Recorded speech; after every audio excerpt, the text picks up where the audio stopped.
పుస్తకాలు తెరిచి కీర్తనలు 9వ కీర్తన 10వ వచనము, యెహోవా నిన్ను ఆశ్రయించు వారిని నీవు విడిచిపెట్టు వాడవు కావు, కావున నీ నామం ఎరిగిన వారు నిన్ను నమ్ముకొందురు. Praise the lord. మన దేవుడు మనల్ని ఎన్నడూ ఎప్పుడు కూడా విడిచిపెట్టేవాడు కాదు. ఆయనను ఆశ్రయిస్తున్నాము, ఆయన్ని మనం వెతుకుతున్నాము. ఉదయకాలపు ప్రార్థనలో కానీ, ఇలాంటి వాగ్దానాలు వినే విషయంలో కానీ, రాత్రికాలపు ప్రార్థనలో కానీ, ప్రతి విషయంలో కూడా ఆయనను ఆశ్రయిస్తున్న ప్రతి ఒక్కరిని కూడా ఆయన ఎన్నడూ ఎప్పుడు కూడా విడిచిపెట్టేవాడు కాదు. అబ్రహాము పిల్లలు లేని వారిగా ఉండిపోతున్నారని దేవుడు వదిలిపెట్టేశాడా, విడిచిపెట్టాడా? ఎన్నడూ అబ్రహాము వదిలిపెట్టలేదు. నిజంగా దేవుడు ఆ కుటుంబాల పట్ల అద్భుత కార్యమే జరిగించాడు కదా. మోషే జీవితాంతము తన పుట్టినప్పటి నుంచి ఎన్నో కష్టాలను అనుభవిస్తున్నా సరే నైలు నదిలోనే ఉండిపోయాడంటే మోషే ఎప్పుడూ కూడా తన జీవితం అక్కడితోనే ఆగిపోలేదు. యోసేపును కొట్టి బావిలో పడేశారు, గోతిలో పడేశారు, అక్కడితోనే తన జీవితం ఆగిపోయిందా? దేవుడు ఆ కుటుంబాలను వదిలిపెట్టేశాడా, విడిచిపెట్టాడంటే ఎన్నడూ ఎప్పుడు కూడా వదిలిపెట్టలేదు. ఎస్తేరు బానిసతో బ్రతుకులో ఉంటున్నా, హన్నా గొడ్రాలుగా ఉంటున్నా సరే, షడ్రకు మేషకు అబేద్నెగోలు అగ్నిగుండంలో పడేస్తున్నా సరే, దానియేలు సింహాల బోన్లో పడేసినా, బర్తిమై గుడ్డివాడిగానే తన జీవితాంతం ఉండిపోయాడా? వీళ్ళందరూ కూడా దేవునిని ఆశ్రయించారు గనక దేవుడు ఎన్నడూ ఎప్పుడు కూడా వీళ్ళని విడిచిపెట్టకుండా నడిపిస్తూనే ఉంటున్నాడు. ఈరోజు మీరు ఆయన నామాన్ని తెలుసుకున్నారు, ఆయనను విశ్వసిస్తున్నారు, చెప్పిన ప్రకారంగా మీరు నడుచుకుంటున్నారు. ప్రార్థనలో, విశ్వాసంలో, నమ్మికలో, దేవుని వెతుకుటలో, ఆరాధించుటలో, దేవుని నామాన్ని గణపరచుటలో, మీ పాపాలన్నీ దేవుని సన్నిధిలో ఒప్పుకునే విషయం అంతట్లో మీరు సంతోషంగా, ఆనందంగా ప్రభు నామాన్ని గణపరిచే వారిగా ఉంటున్నారో మీరు నమ్మండి, ఆయన యందు విశ్వసించండి. దేవుడే గొప్ప కార్యాలు మీ కుటుంబాల పట్ల జరిగిస్తాడో. లాజరు సమాధిలోనే ఉండిపోలేదండి. ఎప్పుడైతే వీరందరూ వారి జీవితాన్ని మార్చుకుని నీవే నాకు దిక్కు ప్రభువా, నీవే నాకు ఆశ్రయము నాయనా, ఇహలోకంలో నేను దేనిని నమ్ముకోవట్లేదు ప్రభువా, కేవలం నీవే ఆశ్రయమని, నీవే నాకు కేడమని, నీవే నాకు అత్యాస్పదమని, నీవైపే నేను చూస్తున్నాను ప్రభు అంటే వీళ్ళందరూ ప్రార్థన చేస్తూ వారి మనస్సులోకి సర్వోన్నతుడైన దేవుని ఆహ్వానించారో.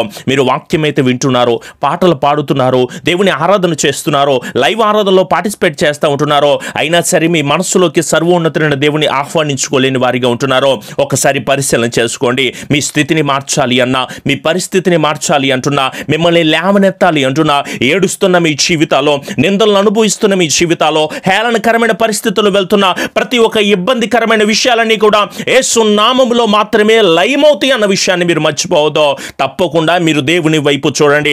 ఎలాంటి పరిస్థితులు ఎదురవుతున్నా, వ్యాధుల్లో ఉన్నాము బ్రదర్, రోగాలు వస్తున్నాయండి, ఈ పాజిటివ్ కేసులు వస్తున్నాయండి, ఈ కరోనాకి భయపడుతూ ఉంటున్నాం. దయచేసి ఎవరు కూడా కరోనాకి భయపడద్దు. అలా అని చెప్పేసి మీరు బయట విచ్చలవిడిగా తిరగొద్దు. మాస్కులు ధరిస్తూ, శానిటైజర్లు ధరిస్తూ ఈ అనారోగ్యాలతో ఉంటున్నాను బ్రదర్, అప్పులు సమస్యలతో ఉంటున్నామో, కష్టాలతో, కన్యలతో, నా భర్త, నా భార్య, నా బిడ్డలో ఎన్నో రకాలైన సమస్యలను అనుభవిస్తూ ఉంటున్నాను, ఎన్నో మోసకరమైన జీవితాలను అనుభవిస్తున్నాను అండి. పాస్టర్ గారు చెప్పుకోవడానికి కూడా వీలు ఉండట్లేదు. ఎన్నిసార్లు ఎదురు చూస్తున్నా, ఎన్నిసార్లు ప్రార్థన చేసినా, ఎంత వేడుకుంటున్నా సరే ఈ కష్టము నుంచి, కన్నీళ్ళ నుంచి విడుదల పొందలేకపోతున్నాను.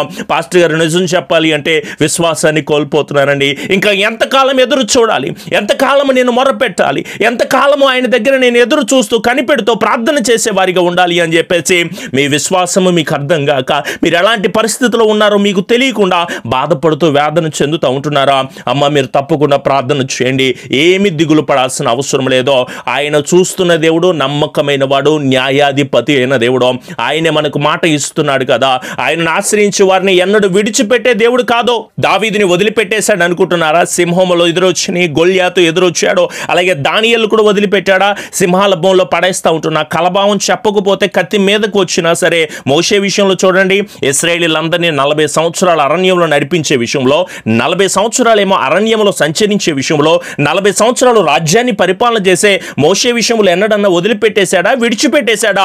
ఈరోజు మిమ్మల్ని కూడా ఆయన ఎన్నడూ, ఎప్పుడు, ఎలాంటి పరిస్థితుల్లో విడనాడని, వదిలిపెట్టని దేవుడని మీరు తప్పకుండా గుర్తుపెట్టుకోండి. పౌలు చెరసాల్లో పడేసినప్పుడు, ఎవ్వరూ ఏమీ చేయలేని పరిస్థితుల్లో ఉంటున్నప్పుడు కూడా నా దేవుడు తప్పకుండా కార్యాలు జరిగిస్తాడో. ఈరోజు మీరందరూ కూడా కష్టాన్ని అనుభవిస్తున్నారు, నష్టాన్ని అనుభవిస్తున్నారు.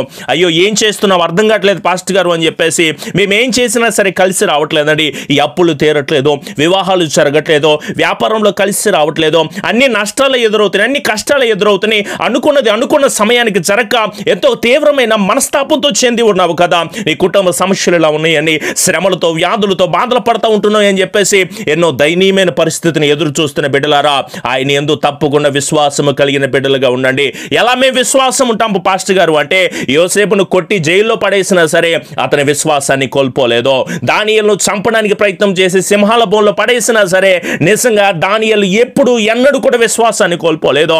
దావీదు నేను ఆరాధన చేస్తున్న దేవుడు ఉన్నతమైన దేవుడు అని, ఆయన్ను నేను నమ్ముకొని ఉన్నాను గనుక, ఆయన నామాన్ని నేను ఎరిగి ఉన్నాను గనుక నిజంగా సర్వోన్నతుడైన దేవుడిని నేను మహిమపరుస్తాను అనే ఉన్నతమైన స్థితిలోనే కలిగి ఉన్నాడే తప్ప యుద్ధం చేయాల్సి వచ్చిన, గొల్యాతును ఎదుర్కోవాల్సి వచ్చిన, ఎలాంటి పరిస్థితుల్లో వచ్చినా సరే దావీదు ఎన్నడూ కూడా కృంగిపోలేదు.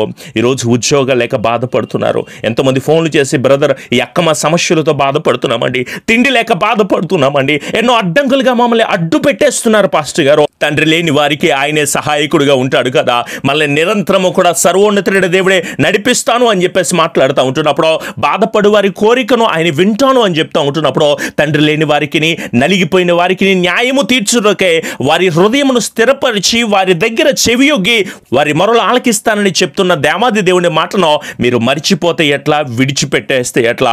ఒకసారి ఆలోచన చేయండి. మనము నమ్ముకున్న దేవుడు జీవము కలిగిన దేవుడు కదా, ఆయనే న్యాయము తీరుస్తాడు.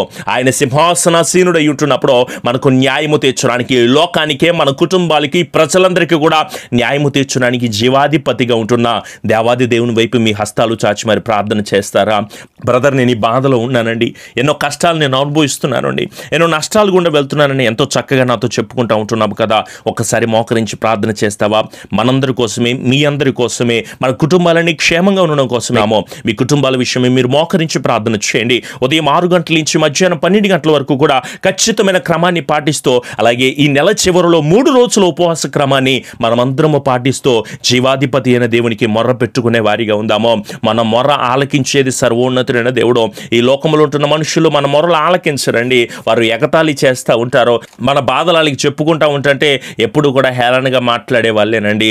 కానీ జీవము కలిగిన దేవుడు మనకి తోడై ఉంటున్నప్పుడు మన కన్నీరుని ఆనందంగా మారుస్తాడు, అంధకారమైన జీవితాన్ని వెలుగుగా మారుస్తాడు కదా. మన బ్రతుకుని మార్చేది ఆయనే, మన జీవితాన్ని మార్చేది ఆయనే, మూసుకుపోయిన ప్రతి ద్వారాన్ని తెరవగలిగింది ఆయనే, మన స్థితిని మార్చగలిగిన దేవాది దేవుని వైపు గనక మీరు ప్రార్థన చేస్తే గొప్ప జయాన్ని మీరు తప్పకుండా పొందుకుంటారు.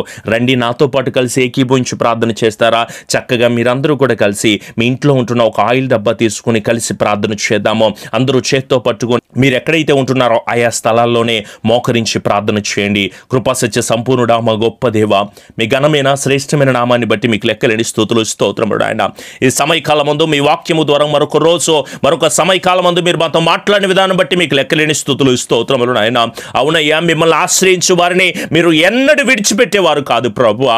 ఆయన మీ నామాన్ని ఎరిగి ఉన్నాము గనుక ప్రభువా మిమ్మల్ని నమ్ముకున్నాము నాయన. ఈ లోకంలో ఎవరిని నమ్ముకోలేదు. మనుషులను ఆశ్రయిస్తే మాకు ఏ స్వస్థత కలదు, ఏ విడుదల కలగదు, ఏ ఆశీర్వాదం కలగదు. కానీ మిమ్మల్ని నమ్ముకున్న బిడ్డలు మీరు ఎన్నడూ విడిచిపెట్టని దేవుడని పూర్తి విశ్వాసంతో మిమ్మల్ని వెతుకుతూ ఉండగా బిడ్డల పట్ల గొప్ప కార్యాలు మీరు జరిగించండి ప్రభువా. వైద్యులకు, పోలీసులకు, కార్మికులకు, ప్రభుత్వాలకు మంచి జ్ఞానాన్ని మీరు దయచేయండి. అప్పుల బాధ నుంచి విడుదల మీరు దయచేయండి. అనారోగ్యాల నుంచి నెమ్మది బిడ్డలకు దయచేయండి. తాగుడు జీవితం నుంచి, వ్యభిచార జీవితం నుంచి, పాప సహితమైన కార్యాల నుంచి, ఎన్నో కోట్ల సమస్యలతో బిడ్డల బాధలు పడుతూ ఉంటున్నప్పుడు ప్రభువా వారికి మంచి జ్ఞానమును, శక్తిని, ఆశీర్వాదాన్ని, కృపను వారి కుటుంబాలను మీరు అందించి దీవించి వాళ్ళను దయచేయండి ఆయన. మందిర నిర్మాణాల విషయంలో మీ సహాయాన్ని మీరు దయచేయండి ప్రభువా. నీ బిడ్డలు ఎంతగానో ఎదురు చూస్తున్న ప్రతి కార్యాల్లో ప్రభువా మీ అద్భుతమైన విషయాలు జరిగించి స్థిరపరిచి కృప దయచేసి ఆశీర్వదించండి ఆయన. మీ యందు విశ్వాసము కలిగిన బిడ్డలు మీరు ఎన్నడూ వదిలిపెట్టరో అదే విశ్వాసముతో, నమ్మికతో ముందుకు సాగుతూ ఉండగా బిడ్డల పట్ల గొప్ప కార్యములు మీరు జరిగించి ఆశీర్వదించమని ఉదయకాలపు లైవ్ ఆరాధనలు మీరు మాకు తోడై ఉండండి ప్రభువా.